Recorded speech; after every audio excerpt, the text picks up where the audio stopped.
أجمل وأسهل عبادة في شهر رجب تفتح ليك أبواب الرزق الواسع. بسم الله الرحمن الرحيم.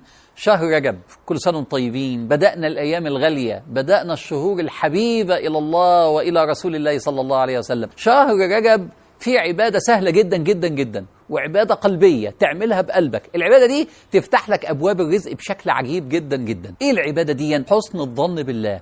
حسن الظن بالله في رزقك، حسن الظن بالله في صلاح أولادك، حسن الظن بالله في مستقبلك، حسن الظن بالله في إرضاء ليك، حسن الظن بالله في البركة الواسعة في حياتك. حسن الظن بالله هو علامة من علامات شهر رجب. ليه حسن الظن بالله وإيه علاقته بشهر رجب؟ لأن شهر رجب فيه سره دعوة للنبي صلى الله عليه وسلم. الدعوة دي هي اللي تخلي حسن ظنك عالي جدا جدا جدا. ايه هي الدعوة دي؟ اللهم بارك لنا في رجب وشعبان وبلغنا رمضان. كلمة البركة في اللغة العربية يعني الزيادة الكبيرة، يعني العطاء الواسع، يعني رزق كتير، ويعني عطاء كبير، ويعني الحاجات اللي كانت واقفة تتفتح، ويعني اللي كان ضيق يتوسع، واللي كان مقبوض يبسط. بركة بركة بركة. اللهم بارك لنا في رجب وشعبان. النبي صلى الله عليه وسلم لا ينطق عن الهوى. لو حكى لك على حاجة وحدد زمانها ومكانها فهي واقعة في الزمان والمكان، فهو حدد الزمان والمكان. اللهم بارك لنا في رجب وشعبان، والنبي صلى الله عليه وسلم دعوته مستجابة. فرجب شهر بركة، رجب شهر الزيادة. يعني انت بتقترح عليا ايه؟ مالي قلبك بحسن الظن بالله، بس بتشتغل، عشان حسن الظن بلا عمل كلام وهمي. بتشتغل وانت مزود شغلك في رجب وشعبان ومليان حسن ظن بالله، فانت بتدعي ومليان حسن ظن بالله، فبتدعي بيقين اكتر لان احنا في شهر البركة. فالدعاء اقوى والشغل اقوى، لأنه هو شهر البركة يقينيا بدعاء النبي صلى الله عليه وسلم. بركة شهر رجب الصحابة فهموها، فسموا شهر رجب الشهر الأصب. دي يعني ايه الأصب؟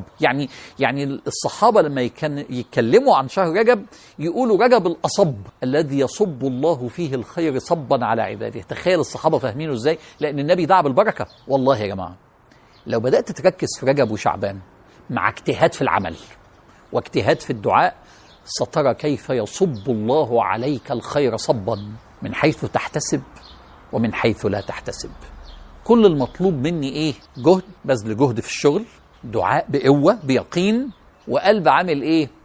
انا ظني كبير بخير كبير جاي في الشهرين دول. انا حاسس كده ان انا هتملي خير في الشهرين دول. عبادة سهلة ولا مش سهلة؟ عبادة جميلة ولا مش جميلة؟ عبادة كلها تفاؤل، كلها امل في الله، كلها حب لله، وهتوصلك للإحسان. تعبد الله كأنك تراه، لأنك هتبقى أنت بتحسن الظن وبتدعي ومبتسم كأنك تراه. الرزق جاي، وعد، والنبي صلى الله عليه وسلم دعا وبشر، والصحابة فهموا وسموه الأصب.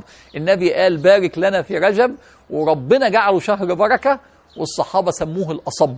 ممكن بقى حضرتك كده تتفائل، وإذا كنت يائس ولا همدان ولا قرفان فوق بقى وصحصح معانا كده، وانت دخلت في شهر البركة واللي مليان خير. ممكن حضرتك بقى تشمر، وهنبذل في الجهد في الشغل أضعاف مضاعفة، ولينا كل يوم دعوة فيها رزق وفيها عطاء من الله، والقلب عنده حسن ظن بالله. عايز ايه أحلى من كده؟ إن شاء الله يبقى شهر رزق واسع. يا رب بارك لنا في رجب وشعبان وبلغنا رمضان. اللهم أدخلنا رمضان وأنت راض عنا. اللهم افتح علينا في رمضان فتحا عظيما. ادعوا يا جماعة، وادعوا لي معاك، ويفتح عليا برنامج رمضان الفهم عن الله، ويرزقنا ويوسع علينا. شكرا ليكم، والسلام عليكم ورحمة الله. أجمل وأسهل عبادة في شهر رجب تفتح